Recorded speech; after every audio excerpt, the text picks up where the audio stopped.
peace to people of good will. We praise you, we bless you, we adore you, we glorify you, we give you thanks for your great glory, Lord God, heavenly King. O God, Almighty Father, glory to God, glory to God, glory to God in the highest, and on earth peace on earth, peace to people of good will. Lord Jesus Christ, only begotten Son, Lord God, Lamb of God, Son of the Father, you take away the sins of the world, have mercy on us. You take away the sins of the world, receive our prayer. You are seated at the right hand of the Father. Have mercy on us. Glory to God, glory to God, glory to God in the highest, and on earth, peace on earth, peace to people of good will. For you alone are the Holy One, you alone are the Lord, you alone are the Most High, Jesus Christ. With the Holy Spirit, in the glory of God the Father, glory to God, glory to God, glory to God in the highest, and on earth, peace on earth, peace to people of good will. Amen. Amen.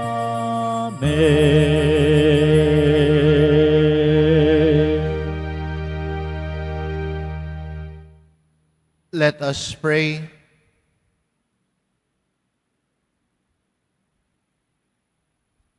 O God, who year by year renew for us the day when this your holy temple was consecrated, hear the prayers of your people and grant that in this place, for you there may always be pure worship, and for us fullness of redemption. Through our Lord Jesus Christ, your Son, who lives and reigns with you in the unity of the Holy Spirit, one God, forever and ever. Amen. Please be seated. A reading from the book of the prophet Ezekiel. The angel brought me back to the entrance of the temple, and I saw water flowing out from beneath the threshold of the temple toward the east. For the facade of the temple was toward the east. The water flowed down from the southern side of the temple, south of the altar. He led me outside by the north gate and around to the outer gate facing the east, where I saw water trickling from the southern side.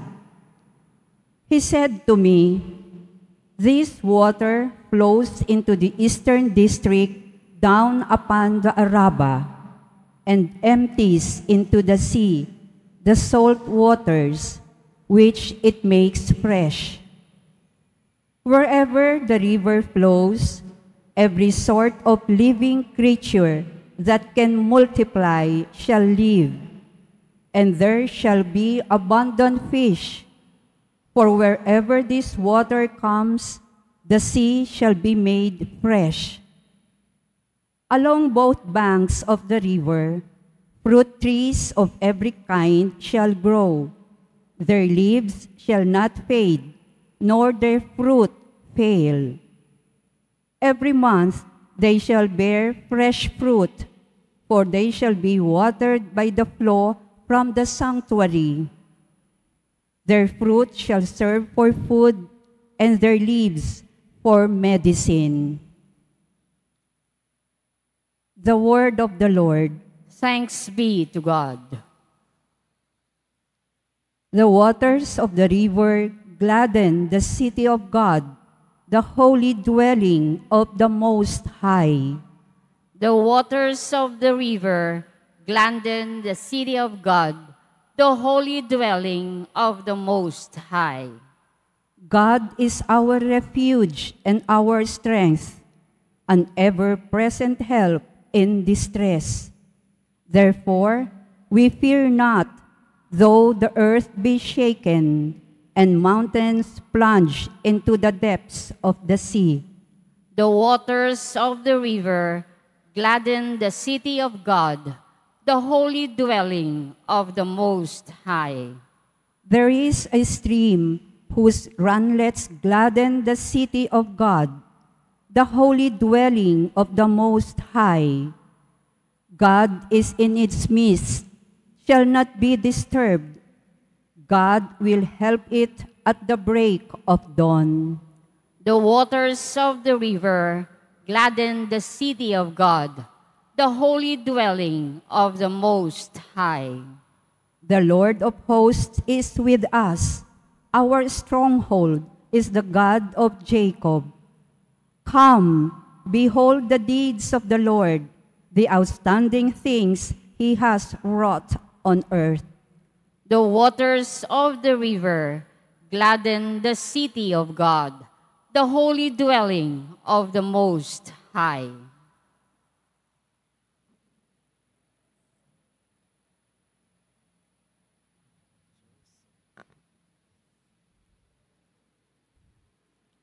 A reading from the first letter of St. Paul to the Corinthians.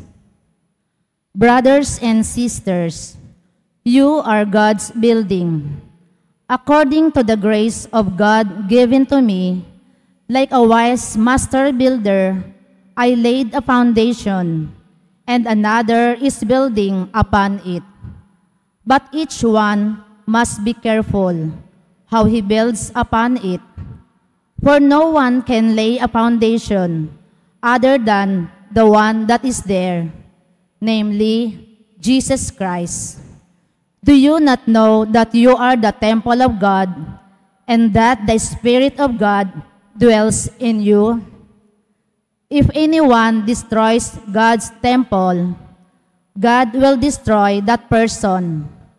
For the temple of God, which you are, is holy. The word of the Lord. Thanks be to God. Please all stand.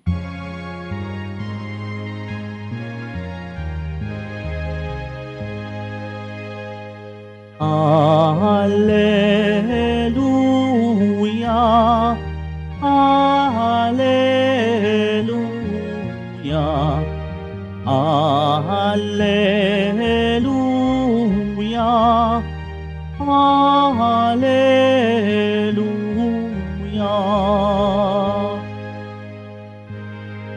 I have chosen and consecrated this house, says the Lord, that my name will be there forever. Hallelujah. Hallelujah, Hallelujah, Hallelujah.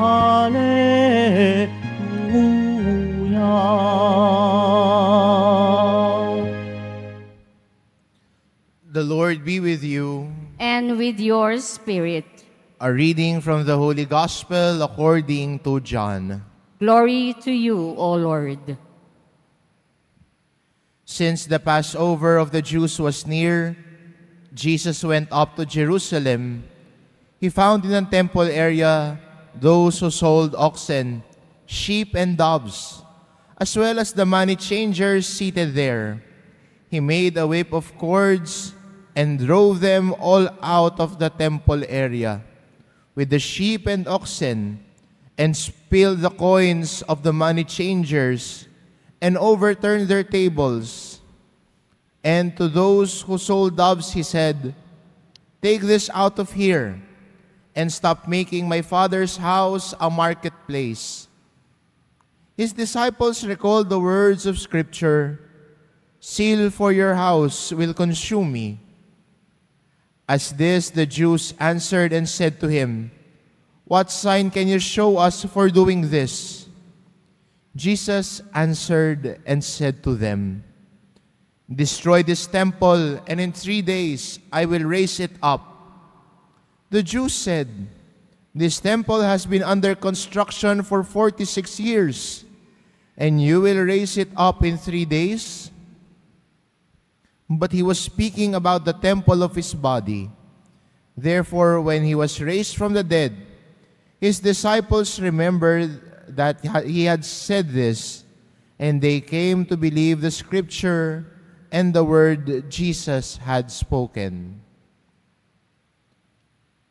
The Gospel of the Lord. Praise to you, Lord Jesus Christ. Please be seated.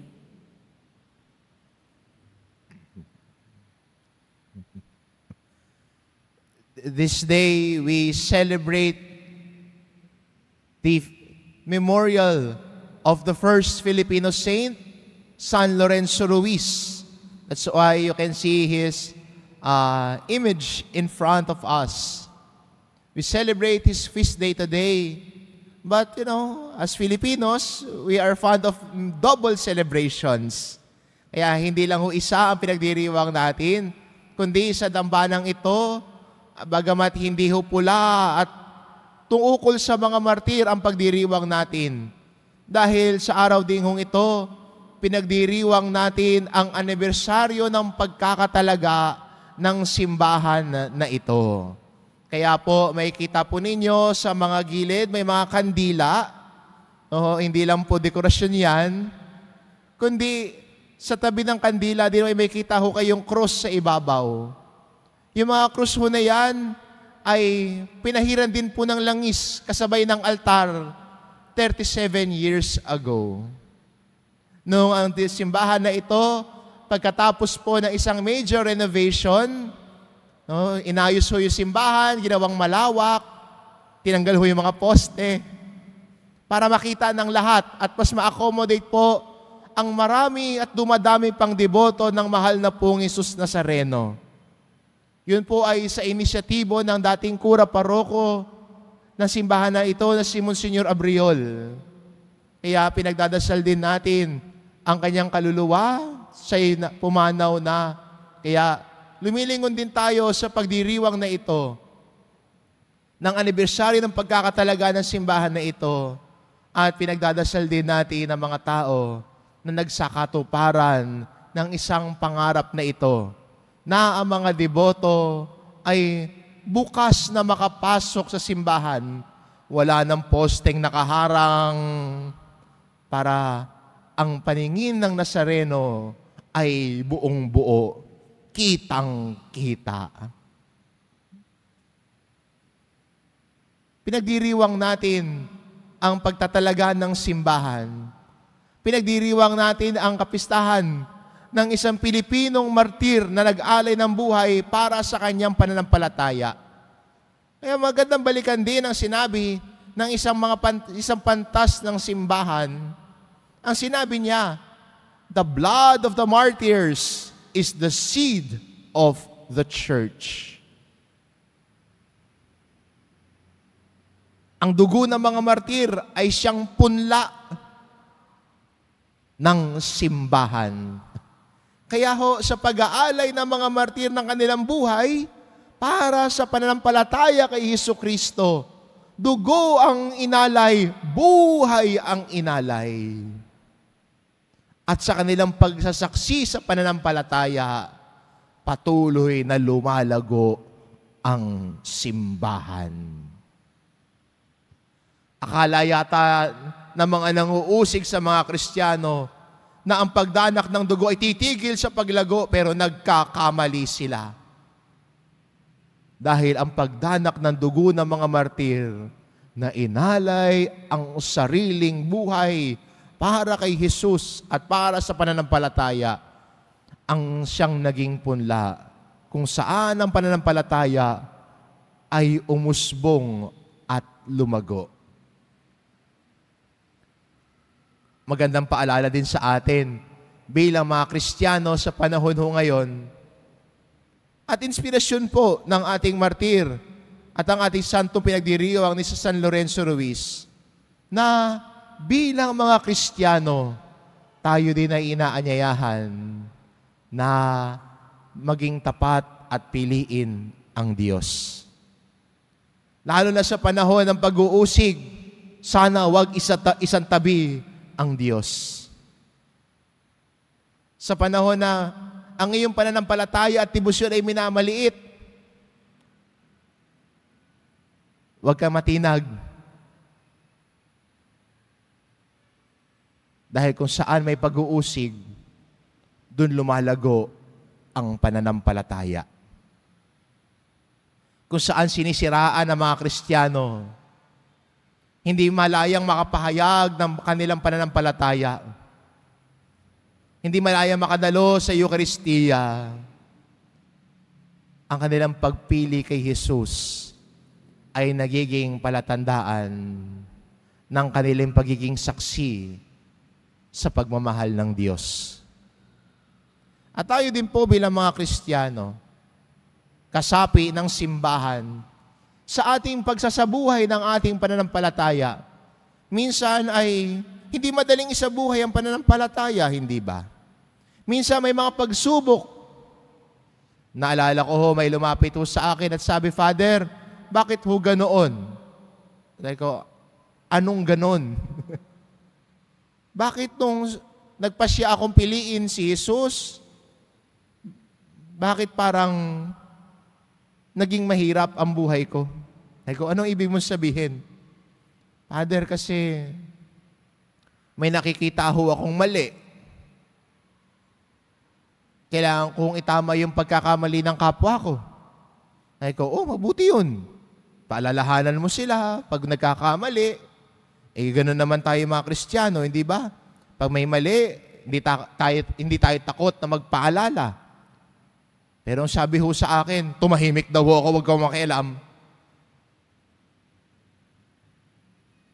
Father, mali ho yung magnakaw, hindi ba? Sabi ko, oo. Pero, inaaway ho ako sa opisina. Anong gagawin ko? Ang sagot ko sa kanya, maging matatag ka sa paninindigan mo sa katotohanan. Maging matatag ka sa paninindigan mo sa iyong pananampalataya kay Jesus. Hindi ko sinasabi magiging madali. Pero may pangako ang Diyos sa tao na pumipili sa Kanya. Ang pangako ng Diyos, sasamahan kita. Kaya, di ba, kasama ng ating paglalakbay sa buhay, ang simbahang gusali ay paalala din sa atin ng presensya ng Diyos. Kaya hindi ba sa dambanang ito, sa simbahang ito, na itinalaga para sa pagdiriwang ng sakramento, tinalaga para maging bahay dalanginan, dahil malinaw sa atin na sa lugar na ito, sa simbahang ito, narito ang presensya ng Diyos dahil kaharap natin ang mahal na Poong Jesus Nazareno.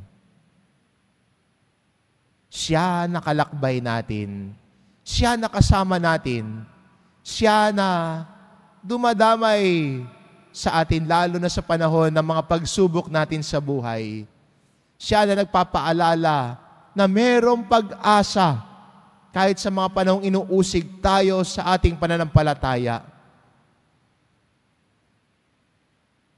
At siya ding pinag-alayan ng buhay ni San Lorenzo Ruiz at mga kasamahan niyang mga martir.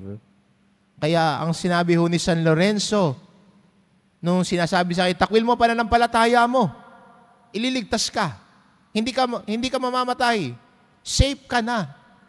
Pero ang sabi niya, 1,000 man ang aking buhay, 1,000 ko ring iaalay. At siya, para sa atin, ay modelo ng pananampalataya. Ang kanyang dugo na dumanak para sa pag-aalay sa pananampalataya ay siya naging punla din ng paglago ng pananampalataya dito sa ating bansa. Kaya magandang palala sa atin, ang dambana ng simbahan ito ay paalala ng presensya ng Diyos sa buhay natin. Ito'y banal na lugar. Ito'y banal na puok. Pero hindi ho lalago ng ganito ang simbahan kung hindi dahil sa pag-aalay ng mga martir na siyang naging punla ng ating pananampalataya, naging punla ng ating simbahan. Kaya po, nagdiriwang tayo sa pag-alala ng pagtatalaga ng simbahan na ito. At sinasabi din natin, Panginoon, alam kong kalakbay mo ko. Ang simbahang gusali ay paalala sa akin ng iyong presensya sa paglalakbay ko sa buhay. Kahit minsan mahirap, kahit minsan may pagsubok, alam ko nariyan ka. Alam ko na hindi mo ko iiwan. Amen.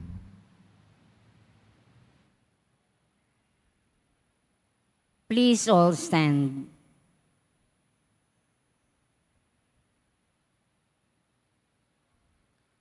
I believe in God, the Father Almighty, creator of heaven and earth, and in Jesus Christ, his only Son, our Lord, who was conceived by the Holy Spirit, born of the Virgin Mary, suffered under Pontius Pilate, was crucified, died, and was buried.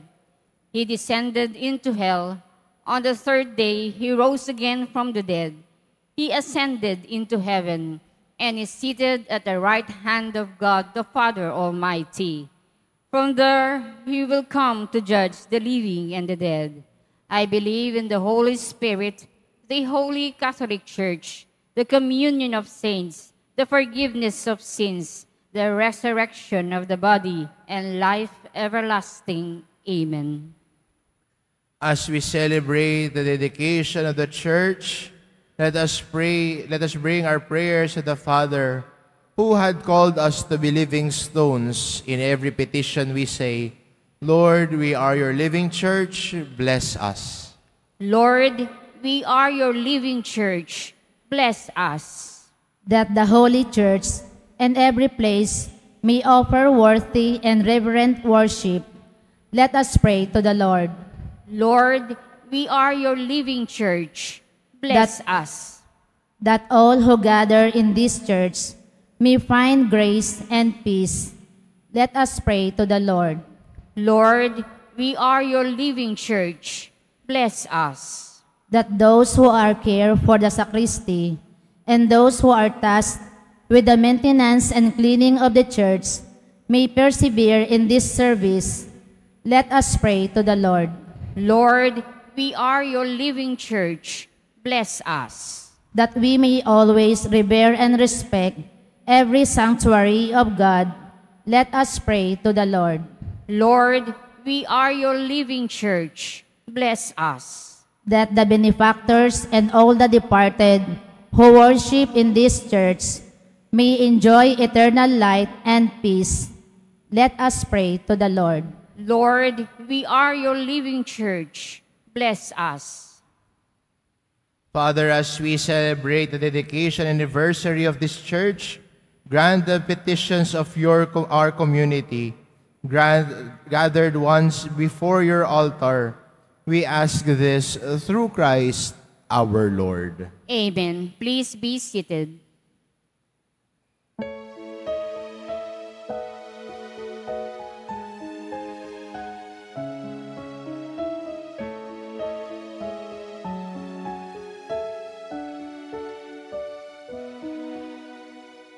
Lord, we gather today in your house. We kneel down and pray. We ask for your mercy as we open our hearts to receive your forgiveness, O Lord. Lord, we lift up to you all these gifts we offer for your glory. We will eat this living bread, we will drink this saving cup, and feel your presence, O Lord. As we offer this bread and as we bring you this wine, bless them, Lord Jesus, feed us now, give us life, send us your Spirit, the source of our lives, and together we will serve you with love. Please all stand. Pray, my dear brothers and sisters, that my sacrifice and yours may be acceptable to God the Almighty Father. May the Lord accept the sacrifice at your hands for the praise and glory of his name, for our good and the good of all his holy church.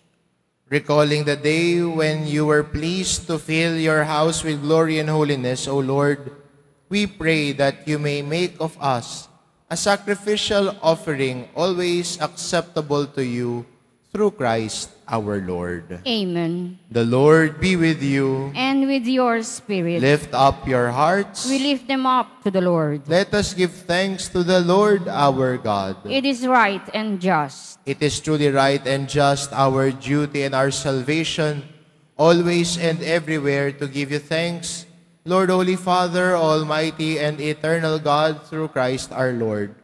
For in his visible house that you have let us build, and where you never cease to show favor to the family on pilgrimage, to you in this place, you wonderfully manifest and accomplish the mystery of your communion with us. Here you built up yourself the temple that we are, and cause your church, spread throughout the world, to grow ever more and more as the Lord's own body, till she reaches her fullness in the vision of peace, the heavenly city of Jerusalem. And so, with the countless ranks of the blessed, in the temple of your glory we praise you, we bless you and proclaim your greatness as we acclaim.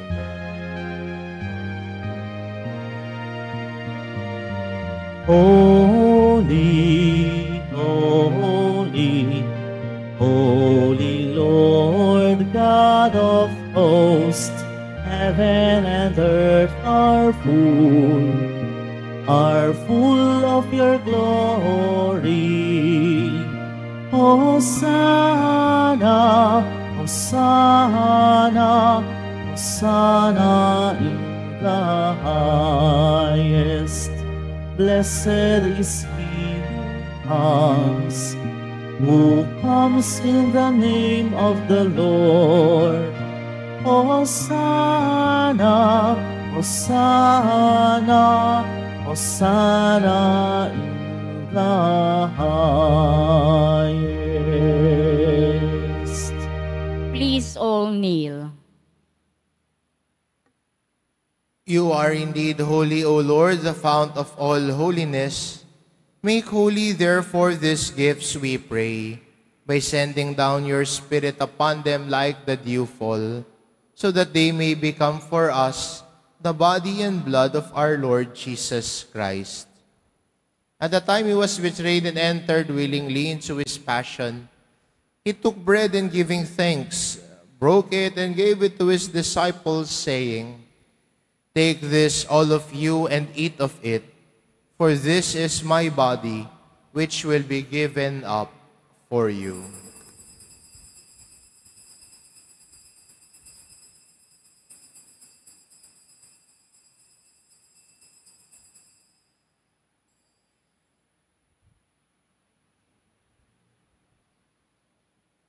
In a similar way, when supper was ended, he took the chalice, and once more giving thanks, he gave it to his disciples, saying, "Take this, all of you, and drink from it, for this is the chalice of my blood, the blood of the new and eternal covenant, which will be poured out for you and for many for the forgiveness of sins. Do this in memory of me."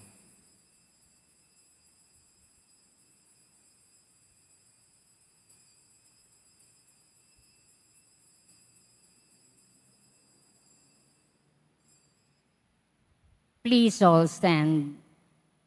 The mystery of faith. We proclaim your death, O Lord, and profess your resurrection until you come again.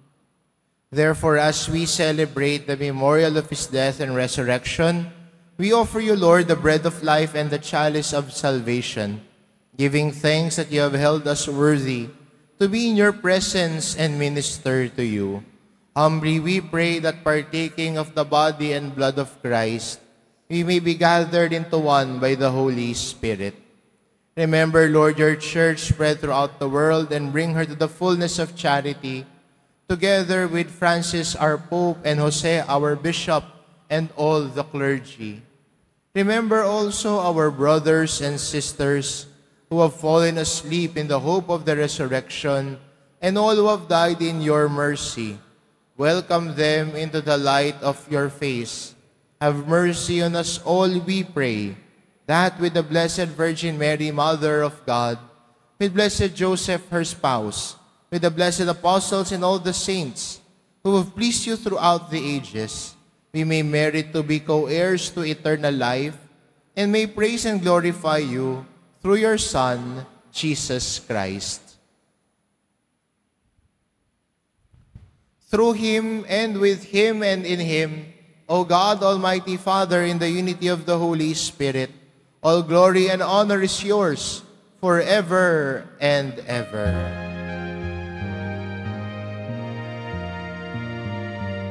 Amen. Amen. Amen.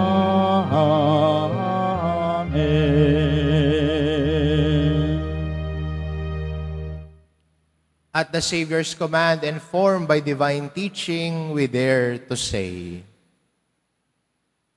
Our Father, who art in heaven, hallowed be thy name. Thy kingdom come, thy will be done, on earth as it is in heaven. Give us this day our daily bread, and forgive us our trespasses, as we forgive those who trespass against us. And lead us not into temptation, but deliver us from evil.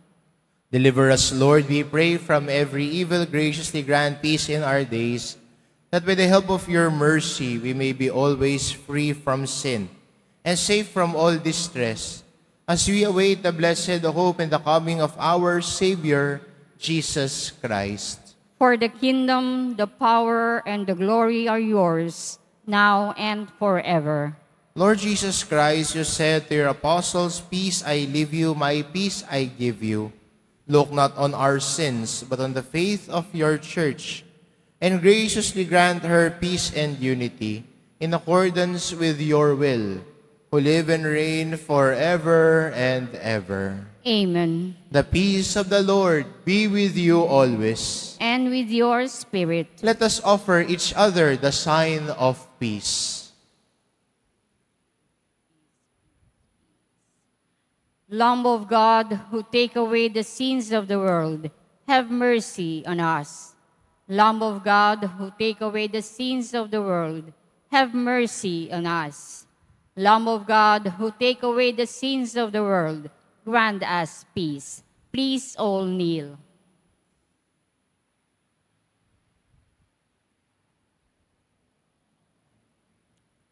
Behold the Lamb of God, behold him who takes away the sins of the world.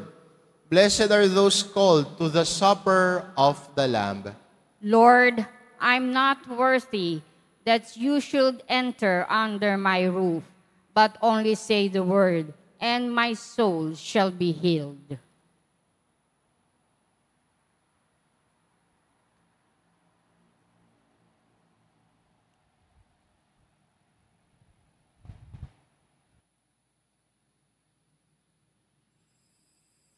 Para sa lahat ng tatanggap ng banal na komunyon, sasagot po tayo ng amen pagkasabi ng pari o ng lay minister ng katawan ni Kristo at isubo agad sa bibig bago umalis sa harapan ng pari o lay minister. Sumunod po tayo.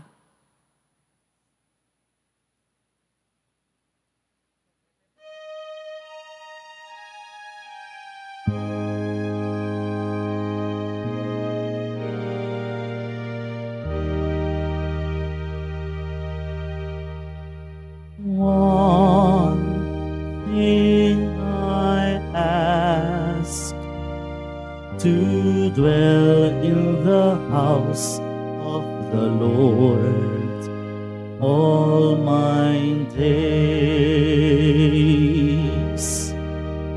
to gaze on his goodness and walk in his ways.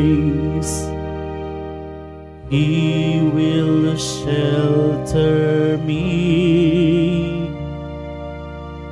He will be my strength in the triumph that he brings me.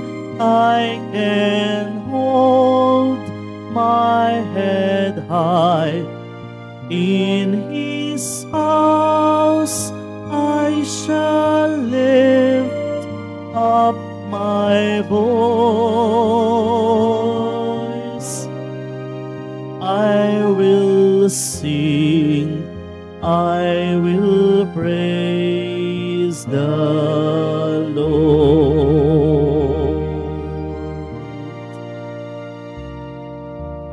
One thing I ask, to dwell in the house of the Lord all my days,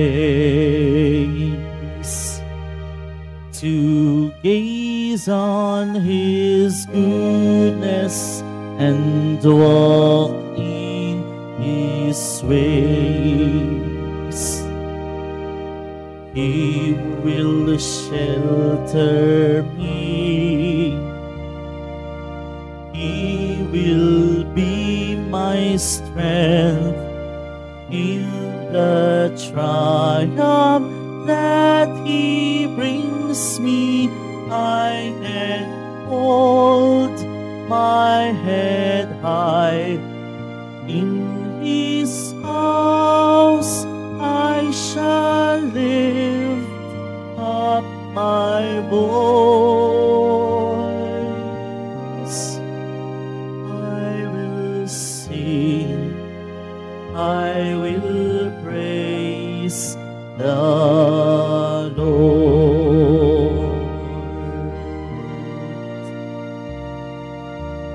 One thing I ask, to dwell in the house of the Lord all my days, to gaze on his goodness and walk in his ways. Amen.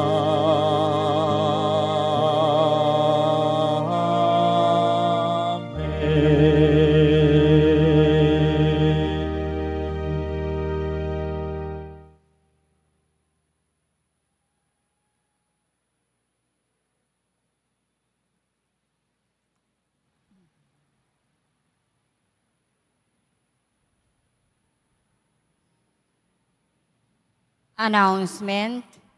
Muling inihahandog ng ating simbahan ang Nazareno Medallion. Mabibili po ito sa ating Paris Finance Office.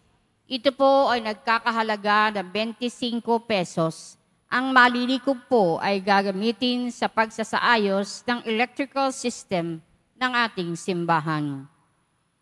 Inaanyayahan namin ang mga debotong nasa larangan ng edukasyon. Kung ikaw ay nasa edad 25 hanggang 50 at hindi kasalukuyang miyembro ng anumang church, ministry, or organization, niimbitahan namin kayo sa isang faith sharing at fellowship. Dito, pagninilayan natin kung sino si Jesus Nazareno sa ating buhay. Ipapakilala din namin ang isang bagong inisyatibo na makatutulong sa inyong paglago sa pananampalataya at misyon. Kung ikaw ay interesadong sumali, email us at jesusnazarenoquiapo@gmail.com o pumunta sa Information Guard booth para mag-fill out ng form. Ngayong buwan ng Setyembre ay pinagdiriwang po natin ang Archdiocesan Youth Month at ang Parish Youth Ministry ng Simbahan ng Quiapo ay muli naghahanap at tumatanggap ng mga nagnanais maglingkod sa Poong Jesus Nazareno. Sa pamamagitan ng PYM, inaanyayahan po namin ang mga kabataan na may edad 13 hanggang 24 na taong gulang na sumali sa Paris Youth Ministry at Young Adult Ministry. Maaari ninyong bisitahin at i-message ang official Facebook page ng PYM Quiapo o i-scan ang QR code na nakikita sa ating LED screens. Pagkatapos ng misa, wiwisikan po ang lahat ng banal na tubig. Pinakikiusapan na lahat manatili lamang muna sa inyong mga lugar. Tanging sa Quezon Boulevard o sa Plaza San Juan lamang ang labasan ng lahat. Sumunod po tayo. Maraming salamat po sa inyong pagdalaw at pagsisimba sa Basilica Minor at Pambansang Dambana ni Jesus Nazareno. Please all stand.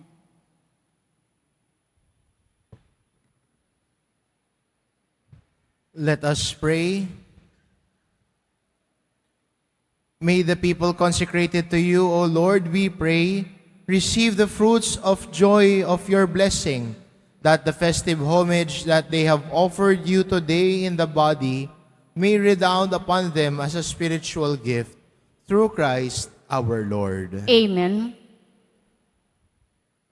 Because today is the feast day also of San Lorenzo Ruiz, we will also say a short prayer in honor of him. Please all kneel.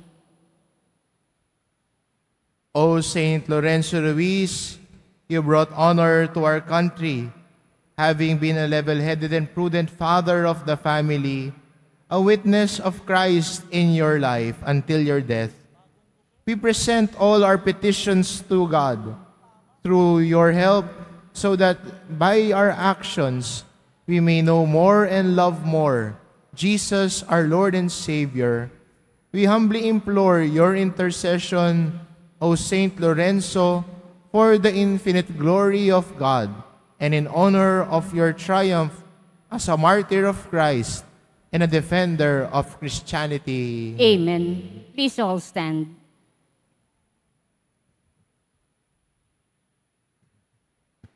Before the final blessing, kanina po binanggit, inaanyayahan po ang mga deboto na nasa larangan ho ng edukasyon. No, kasama po ng paglago ng simbahan, no, mas pinalaking simbahan na pinagdiriwang natin ang anibersaryo ng pagkakatalaga, ay binubuksan din natin ang mga pinto ng simbahan sa mga deboto na wala pong kinabibilangang organisasyon sa simbahan, nagmamahal sa Jesus Nazareno na nasa larangan ng edukasyon. Inaanyayahan po namin kayo sa isang pagtitipon, no, sa October 5, no.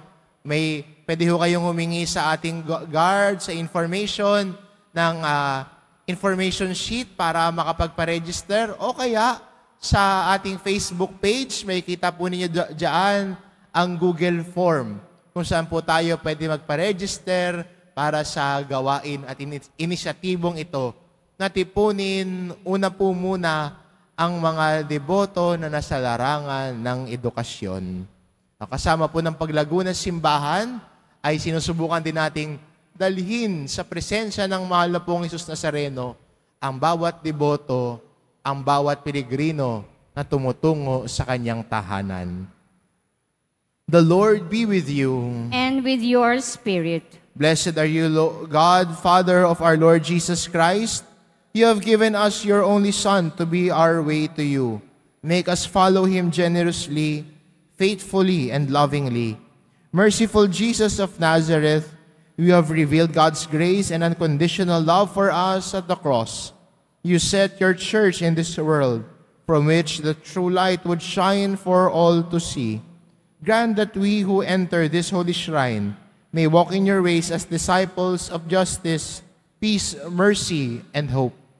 We offer our prayers for the sick, the oppressed, the youth, and those in most need of your mercy. Hear our humble petitions, bless these religious articles, that we may be fervent in prayer and charity.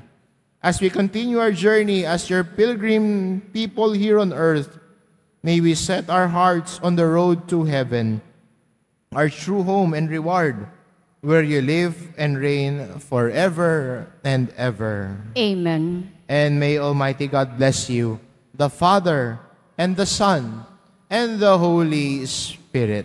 Amen. Go in peace, glorifying the Lord by your life. Thanks be to God.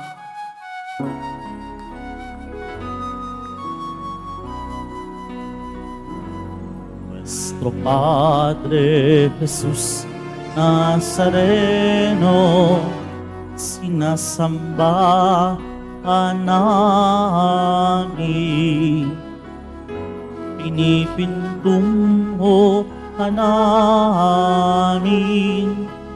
Aral mo ang aming buhay at kaligtasan.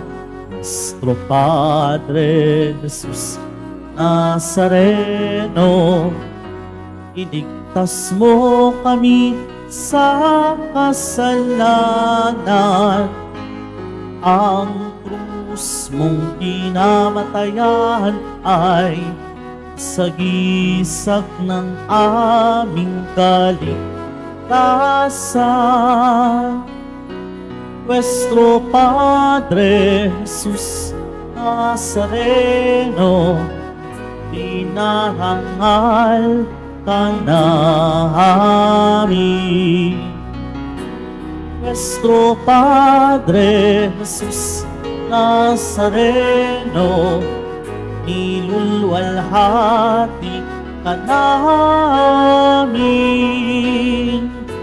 Nuestro Padre Jesus Nazareno, dinarangal ka namin. Nuestro Padre Jesus Nazareno, nilulwalhati ka namin.